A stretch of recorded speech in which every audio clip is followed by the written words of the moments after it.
Hey everybody, this is Perch. I want to look at some sales charts here for a moment, so we'll throw that up on the screen in a second, or maybe now. I don't know how I'm going to edit this thing.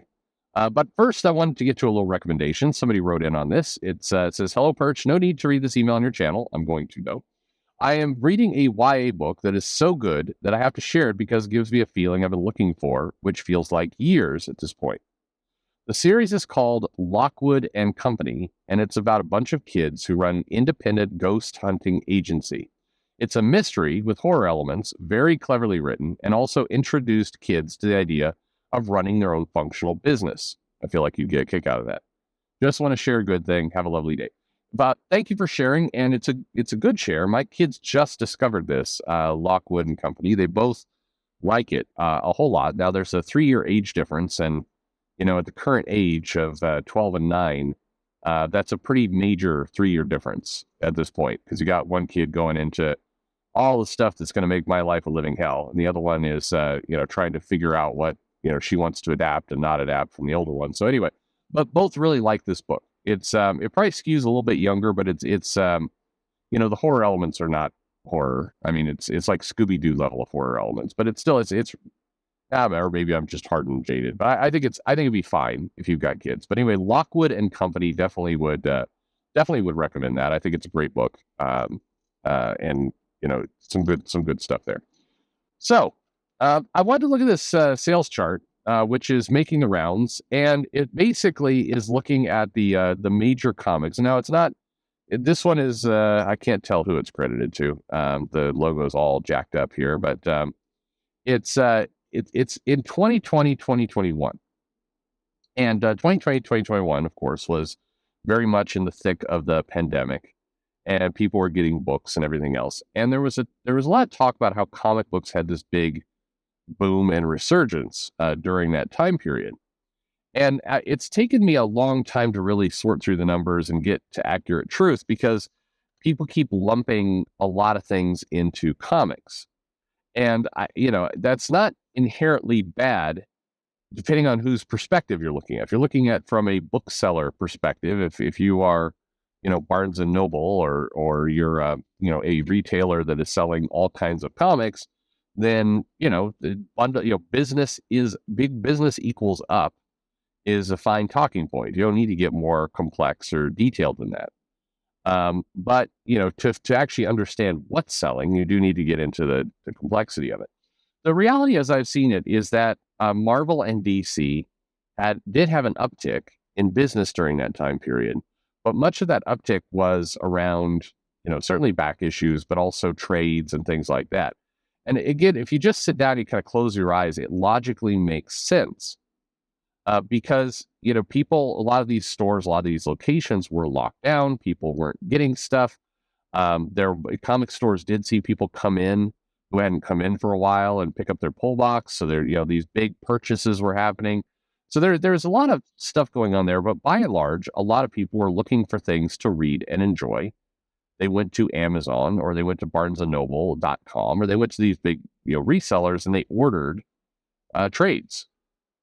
Floppies, this is where I've been trying to piece it together. But when I've talked to a lot of shops and I've looked at some of the back stock that they have now, a lot of shops, seeing a sudden influx of interest, started ordering a little higher on floppies, but it didn't necessarily pass through to customers. I'm not saying it was a zero-sum game, but it didn't pass through as much as they hoped. So you saw those orders kind of crest and then fall again as retailers normalized. And what's happened, I think, since then is the floppies have continued to kind of suffer, as a lot of comic book shops have just kind of migrated to other things, starting to carry more manga, doing more with the Funkos, basically getting out of some of the business of new comics, or at least transitioning that business to pull box customers only. And there's a lot of stores who have taken that route. There's a couple chains that have taken that route. There's one, not Fan Expo. It's a chain in the Dallas area, and there's like 6 shops, and they all went no new comics. So they're just full stop, and their business is doing fairly well. They're expanding right now, so they're opening up more shops. And so this business model of no new comics is working for them. But it's anyway, it's interesting to piece together. But one thing we know did very, very well during the pandemic is manga and manhwa. We know this because the trade numbers went up. There was a surge of interest, and again, it makes sense. This isn't a political comment. This isn't a culture war comment. It's a common sense comment. People stuck at home ordering things on online, sources like Amazon, get it delivered to your door. They're going to, by and large, order trades. If you look at the trades that did the best during that time period, trades very loosely being defined here as, collection of material in one book. A lot of that went to manga. Demon Slayer had a great time in 2020, 2021. That thing was a beast. And it was positioned right. It had a lot of things to go. And also, and this is another key factor that manga benefited from. And this isn't, by the way, cheating or saying, well, it's not fair that they actually won because of X, Y, and Z. No, one of the big things that benefited them is they had a lot of back catalog. Just like, by the way, Western comics or US comics have back issues. If you come in and you say, I want to start getting One Piece, well, great. Amazon's got like 18 volumes to sell you right away. And for people who had been binging content on Netflix, that worked for them. That was great. That was exactly what they were looking for. In US comics, going into a shop when they could and saying, I'm just going to pick up these 40 comics and try, it benefited from the same thing. The difference there, though, of course, is that the retail. Sure. So I think that's, so when we look at this chart that you're seeing on the screen right now, what you see is Shueisha is dominant there at $1.8 billion. And then you have basically, 5 other manga and manhwa companies all kind of chasing that number. They're all over 500. They're all over $500 million. 3 of them over $1 billion. And then you hit Marvel and DC. And Marvel and DC at 370 and 300.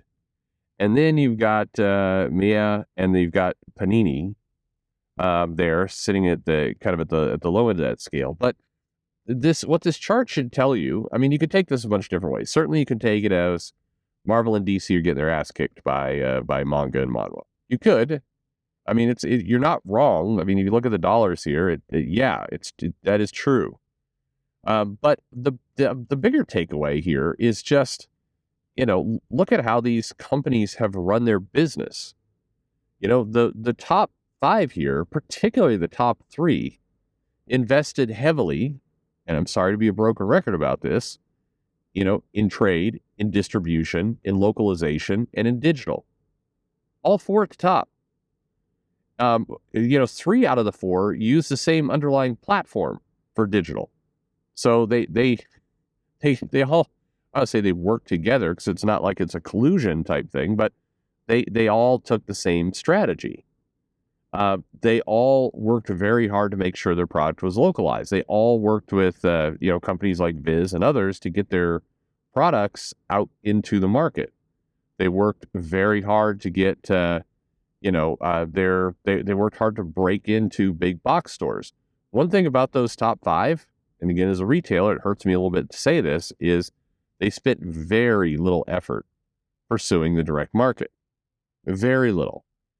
And I've talked to people at Diamond and other places, and they're like, yeah, we don't really get the time of day from those companies. They distribute to us. We're a channel, but it's very clear where the relationship sits. Diamond, I think, had enjoyed for a period of time feeling like they were instrumental in comics. And when I mean by instrumental, I mean they could be a little bit of a gatekeeper. They were the distributor that was going to make it all happen. The disintermediation had moved to the distributor level rather than the publisher. And I think they enjoyed that position. But where manga came into the picture, they were, they could be they could cart it, take it out. But it's pretty clear pretty quickly that, if Diamond made life difficult, they just would ignore that channel because that channel wasn't worth much to them. Now, again, that's not pointing and laughing at Diamond so much as, a lot of comic shop retailers were very slow to jump into manga. And arguably, the library of manga and manhwa books coming out didn't really suit how their business was structured. If you go into Barnes and Noble, and I recommend people do this all the time, you've probably seen those pictures of these stuffed manga and graphic novel shelves. And certainly, I've reported on it, you get, that Barnes and Noble in particular keeps expanding their shelves to offer more and more and more and more manga. But the reality is, if you look close, about a quarter of that manga is selling and moving on the shelf. It's going in, going out. And then about 50% of it is, what we'd call slow burn. It's being sold, but not at the same pace of the top sellers. And then there's about a quarter of it that never moves, and it's been on the shelf and is super dusty. Not all manga is selling out. Not even half of all manga is selling out. But the stuff that does is selling out big. And again, the companies have done a really good job making sure the stuff that is selling out is put front and center, and it's doing a good job. So I think overall, what do we have here? I think it's an interesting chart to look at, but the takeaway here is just you look at how these companies have run their business. The top 5 companies have a very different business model. If you look over their history, 20 years ago, how they were selling comics, with Shueisha having, Jump and these kind of big phone book like, comics that are distributed on the streets of Japan, to today, where they have a mass export business, localization business, digital business, all the rest coming together. They've evolved. The Shueisha of, 2000 looks way different than the Shueisha of 2020. But in Marvel and DC's case, the Marvel and DC of 2000 looks a lot like the Marvel and DC of 2020. It's evolved very little. There are trades out there. The digital strategy is really nowhere because they haven't put it together. But by and large, it's still a floppy business run through a direct market exactly like it was. And therein is the key lesson from this picture. Yeah, COVID hit. A lot of people were buying comics. The people who benefited from it were the people whose business operated like a modern year business. And the people who dropped down this chart, they were the ones who basically didn't evolve. Somebody had pointed out, I saw this chart posted, it's like, oh, but this chart is misleading because it's always been this way. No, it is not. The Shueisha did not have this standing in 2000. No, not even close. Let's see, several of these companies in the top 5 didn't exist in 2000. I look at this picture, and certainly several of you can, and I'm sure people have already typed it up. It's like, well, content isn't, yeah, okay, yeah, blah, not it goes. It's like it pulled a string at the back, and the same shit comes regurgitating out. Sorry, did that offend you? Anyway, the content, sure, nobody's denying the content isn't a problem at times, but look, a key takeaway from this message is a very, very simple one. Several of these companies are operating in like a modern business, and several of these companies haven't changed at all in 20 years, arguably 40 years. Yeah, that may be your problem. Anyway, thanks for listening.